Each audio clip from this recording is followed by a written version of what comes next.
mabilis, paulit-ulit, parang tuka ng ibon.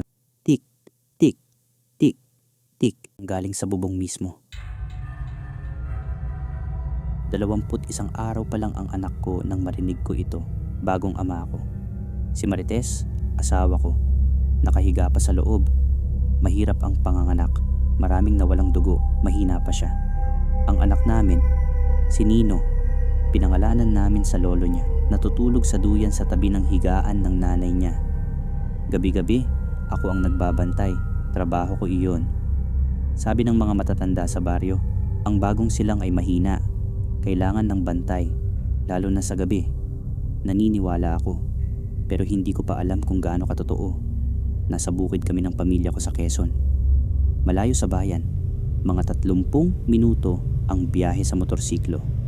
Paligid namin ay taniman ng niyog at saging. Kapitbahay namin ay malayo.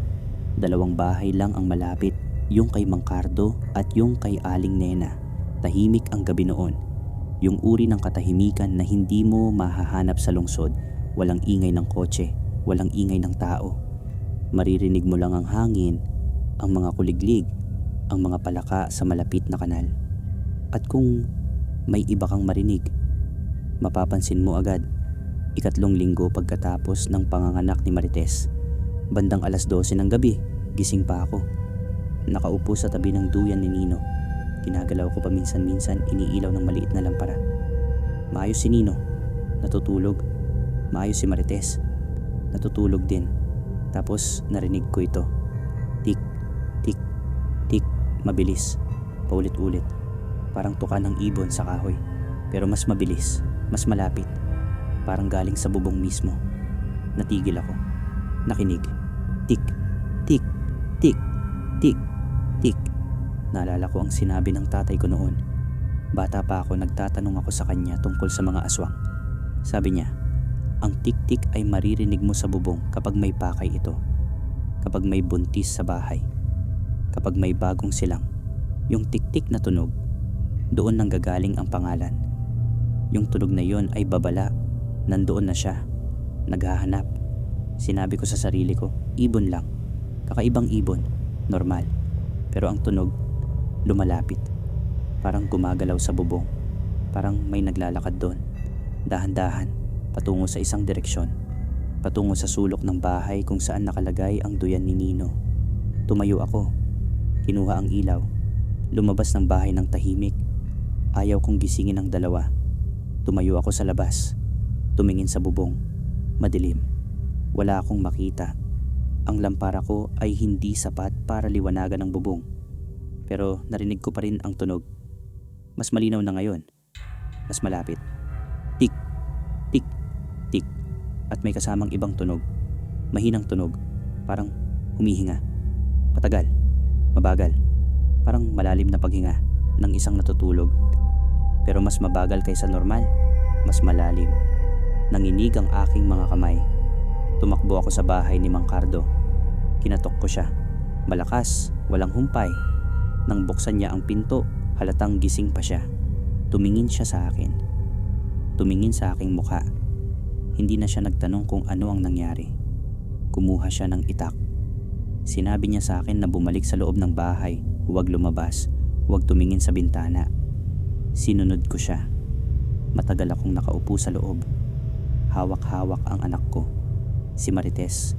Nagising na rin, alam niya sa aking mukha na may mali. Hinawakan niya ang aking kamay. Hindi nagsalita.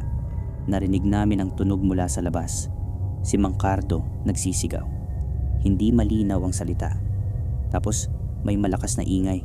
Parang may mabigat na bagay na nahulog mula sa mataas. Isang malakas na lagapak. Tapos wala. Tahimik. 5 minuto. 10 minuto. Kumatok si Mang Cardo sa pinto. Binuksan ko. Namumutla siya. May dugo sa itak niya. Maliit lang, patak lang. Wala na siya, sabi niya. Tumakas. Pero may nahulog sa likod ng bahay. Tumingin ka bukas sa umaga. Kinaumagahan, pumunta kami sa likod ng bahay. May bakas sa lupa. Malaki, katulad ng paa ng tao. Parang 2 malaking paa. Pero ang mga daliri ay mahaba. Nakaturo pababa. At sa paligid ng bakas, mga balahibo. Itim. Mahabang balahibo. Wala nang iba. Hindi ko kinuha ang mga balahibo. Hindi ko hinawakan ang bakas. Kinuha ko lang ang anak ko. Pumasok sa bahay. Isinara ang lahat ng bintana. 10 taon na ang nakakaraan ng mangyari iyon. Lumipat na kami sa bayan. Mas malapit sa mga tao. Mas maliwanag ang gabi. Si Nino ay malaki na ngayon.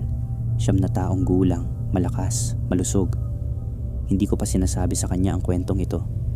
Pero minsan, kapag umuuwi kami sa bukid para bisitahin ang mga lolo at lola niya, kapag gabi na at nagsisimulang tumunog ang mga kuliglig, tinitingnan ko ang bubong at lagi akong nagmamadaling pumasok. Hindi dahil natatakot ako para sa sarili ko, dahil natatakot ako para kay Nino. Kasi sabi ng mga matatanda sa baryo, ang tiktik, hindi niya kailanman nalilimutan ang bahay na pinuntahan niya noon. Bumabalik siya, naghihintay lang ng tamang oras. Kung bago ka lang sa channel na ito, huwag kalimutan mag-subscribe at i-click ang bell button para palaging update sa aking kwento.